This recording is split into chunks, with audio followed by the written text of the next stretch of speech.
Lo primero que me enamoró del capitalismo y la libertad, básicamente fue que es una máquina de sacar gente de la pobreza, que es la máquina de la prosperidad, que es la máquina del bienestar. Lo primero que hay que comprender es que la historia de la humanidad es una historia donde básicamente siempre la condición del hombre fue la pobreza. Es decir, hace poco más de 200 años, el 95% de la población del planeta Tierra estaba por debajo de la línea de pobreza extrema. Es decir, vivían con menos de $1 diario, ¿sí? Luego llegó el capitalismo, ¿sí? Y ahora, digamos, en un mundo que tiene 7 veces más de personas, porque hemos superado los 7.250 millones de habitantes, ¿sí? Hoy las personas debajo de la línea extrema es menos del 5%. La contracara a esto es un aumento fenomenal de la productividad.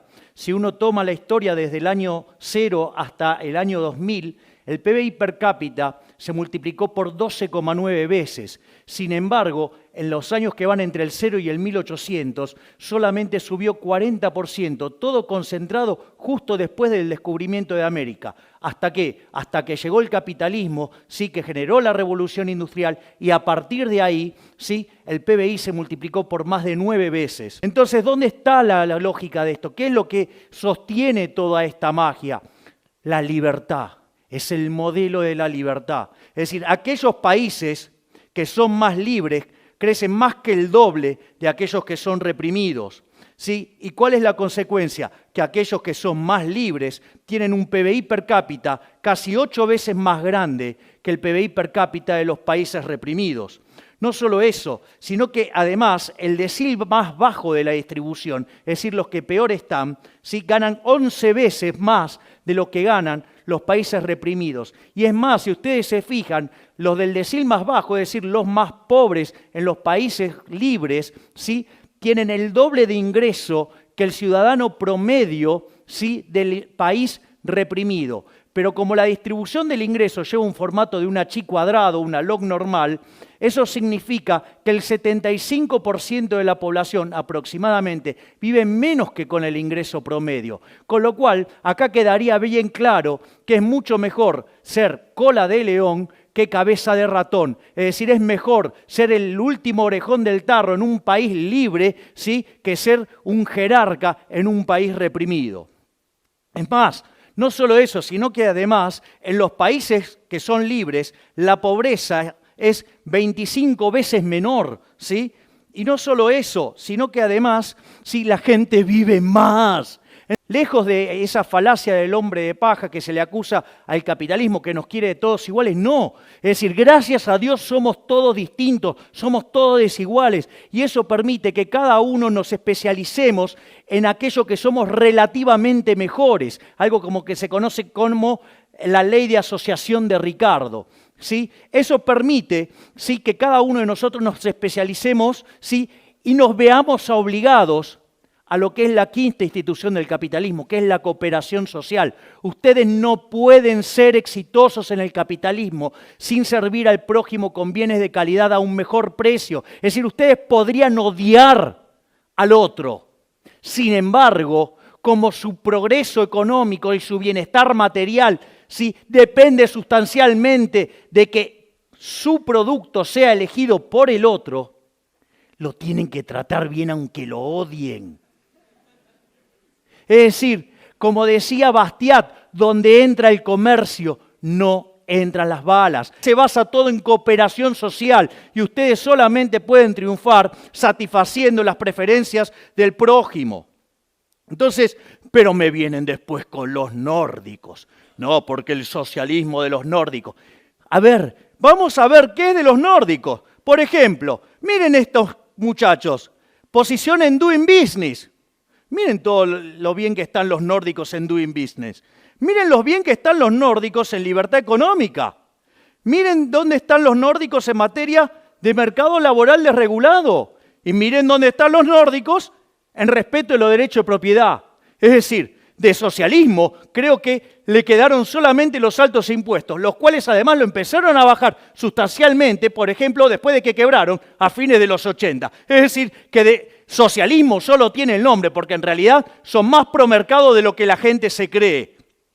Entonces, una vez que uno tiene esta contundente evidencia empírica, aparece el problema de la desigualdad. No porque el capitalismo es desigual. Bueno, veamos en qué se sostiene toda esa patraña mentirosa, ¿sí?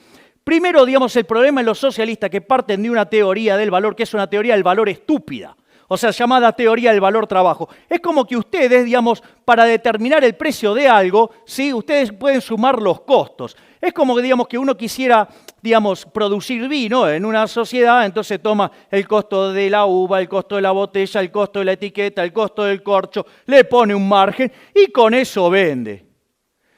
Digamos, ¿ustedes se les ocurren qué puedo hacer con una botella de vino, de ese gran vino, en una sociedad de abstemios?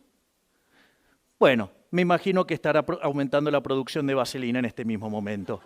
Sí, pero digamos, o sea, además sería un mundo tan tonto, sí, que además no habría quiebras. Y yo creo que hay quiebras. Es más, la teoría de la explotación que sale de eso es una estupidez. Porque fíjense esto, si hay algo que caracteriza el progreso tecnológico impulsado por los empresarios, es que ahorra trabajo.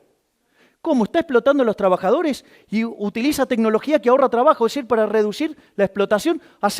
Ahora nos encontramos que en la teoría de la explotación, entonces, en el fondo los empresarios son benefactores sociales. Uy, me parece que los enganché en alguna contradicción.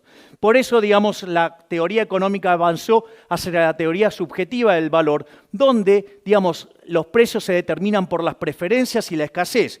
Y a partir de ahí surge la remuneración de los factores. La remuneración de los factores viene dado por algo que se llama el valor del producto marginal. En el caso del trabajador, ¿sí?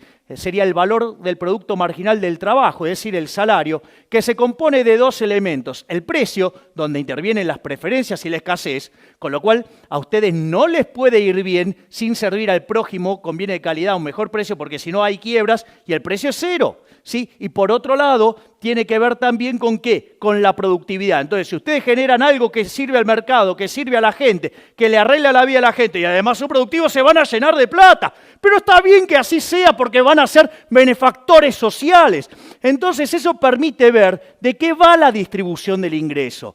En el fondo, la distribución del ingreso tiene que ver con cómo ustedes lograron servir al prójimo, es decir, cuán eficientes fueron arreglándole el problema a la sociedad. Y cuanto más productivos sean en ello, mejor les va a ir. Entonces, lo que hay que ver también es que a lo largo del tiempo la distribución del ingreso va mejorando. Miren lo que era en los 60, ¿sí? En los 80 fue mucho menos desigual, en los 2000 mucho menos desigual. El índice de Gini se viene cayendo estrepitosamente. Y ustedes miren lo que era la distribución del ingreso en el 2003 y en el 2011. Es decir, que con el correr del tiempo el mundo se va haciendo más igualitario. Entonces ahora nos enfrentamos a la situación de afirmar con todas las letras que la justicia social es injusta. ¿Por qué? Primero entendamos la lógica populista. La lógica populista parte básicamente de lo que es la forma de la distribución del ingreso. Si debajo del ingreso promedio vive el 75% de la población, hay un negocio electoral buenísimo que es hablar de pobres y ricos y que le vamos a sacar a los ricos para darle a los pobres. Cuando pasa eso, ¿sí? ¿El resultado cuál es? Mire, digamos, electoralmente garpa un montón, ¿sí? Porque ustedes le están hablando del 75% de la población, pero lo que hay que entender es que la torta no es algo que está fijo, sino que por la teoría de la distribución, ustedes ya vieron que es un proceso dinámico que se genera en el mercado, porque si ustedes produjeran algo que no les sirve a nadie, van a la quiebra y no sacan ningún ingreso. Consecuentemente, ustedes ahí lo que tienen es que la lógica del populismo y el socialismo lo que hace es destrozar los incentivos, hace que la torta termine siendo más chica y que todos terminemos siendo más pobres. De hecho, digamos, siempre fue un sistema basado en generar gran cantidad de miseria. Entonces, digamos, ¿qué decía Milton Friedman de estas cosas? Decía que aquella sociedad que priorice la igualdad por encima de la libertad no va a conseguir nada de ambas. En cambio, aquellas sociedades que prioricen la libertad por sobre la igualdad va a conseguir mucho de las dos cosas.